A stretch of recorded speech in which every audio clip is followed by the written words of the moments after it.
Revanth Reddy sir అంటే PCC అధ్యక్షుడు Kodangal MLA. ఇది ఇయాల్టి దాకానే. కొన్ని గంటలైతే తెలంగాణ రాష్ట్రానికి ముఖ్యమంత్రి. 4 కోట్ల మంది మంచి చెడ్డలు చూసుకోవాల్సిన పెద్ద పదవి, ఇచ్చిన గ్యారెంటీలు చెప్పిన హామీలు తీర్చాల్సిన ముఖ్యమైన లీడర్, తెలంగాణ చరిత్రలో కొత్త చరిత్ర షురూ చేస్తున్న మనిషి. పార్టీలతో సంబంధం లేకుండా సొంతంగా ఇండిపెండెంట్ గా జెడ్పీటీసీగా గెలిచి 17 ఏళ్లలోనే ముఖ్యమంత్రి పదవి దాకా వచ్చిండు. గా కార్యానికి జోరుగా నడుస్తున్నాయి పనులు. కాంగ్రెస్ అధ్యక్షుడు ఖర్గే, సోనియా గాంధీ, రాహుల్ గాంధీ, ప్రియాంకమ్మ ఇట్లా అందరినీ కలిసి సీఎం ని చేసినందుకు శనార్థులు చెప్పుకొని రేపటి ప్రమాణ స్వీకారం కార్యానికి తప్పకుండా రావాలని కోరిండు. అట్లనే కాంగ్రెస్ సీఎంలను, పాత సీఎంలను, పక్క రాష్ట్రంలో సీఎంలను దేశంలో ముఖ్యమైన లీడర్లకు మతలబు పంపిండ్రు.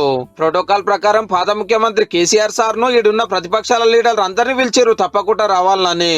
కొత్త సీఎం ప్రమాణ స్వీకారం కోసం ముద్దుగా తయారైంది ఎల్బీ స్టేడియం.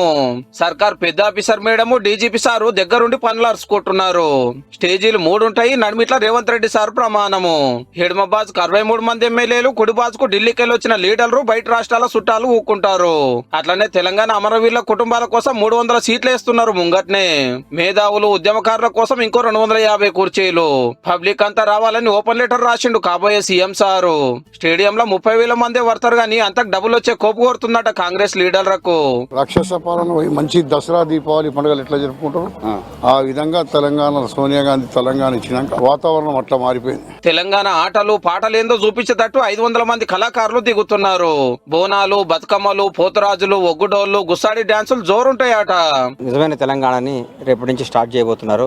ఇచ్చిన 6 గ్యారెంటీలన్నీ అమలు చేసి ప్రజలందరికీ సగర్వంగా ఇంకోసారి ఓటేమని అడిగి కాంగ్రెస్ గవర్నమెంట్ లో ఫస్ట్ జాబ్ గియక్కకే రాబోతుంది. అది కూడా రేపే. మేం పవర్లకు రాగానే గ్యారంటీగా కొలువిస్తామని అప్పట రేవంత్ రెడ్డి సార్ మాట ఇచ్చిండు కాబట్టి ప్రమాణ స్వీకారం అయిపోగానే అపాయింట్మెంట్ లెటర్ ఇస్తారట రజనక్కకు. డీటెయిల్స్ అడిగింది సార్ అన్ని చెప్పిన సార్కి అదే సార్ అన్నాడు జాబ్ ఇస్తాను నేను సీఎం కాగానే. ఎల్బీ స్టేడియం లో పనులు ఇట్లా నడుస్తుంటే కాంగ్రెస్ లీడర్లు రాజ్భవన్ పోయి మాకు 64 మంది ఎమ్మెల్యేల సపోర్ట్ ఉన్నదని వివరాలిస్తే ప్రమాణ స్వీకారానికి ఓకే చెప్పి రేపు టయానికి వస్తా అన్నది. మధ్యాహ్నం 1:04 ముహూర్తం పెట్టిర్రు. అటెంక గెలిపించిన పబ్లిక్ కు శనార్థి చెప్పుకునే సభ. రేపే నుంచే 6 గ్యారెంటీ స్కీమ్లు ఇంప్లిమెంట్ అవుతాయి అని చెప్పి మా అధిష్టానంగా చెప్పడం జరుగుతుంది. ఇక రేవంత్ రెడ్డి సార్ వాళ్ళ ఇంటికాడ బందోబస్తు పెడితే తొవ్వల నిండా సార్ కటౌట్లు, ఫ్లెక్సీలతో నింపేస్తున్నారు కార్యకర్తలు, అభిమానులు.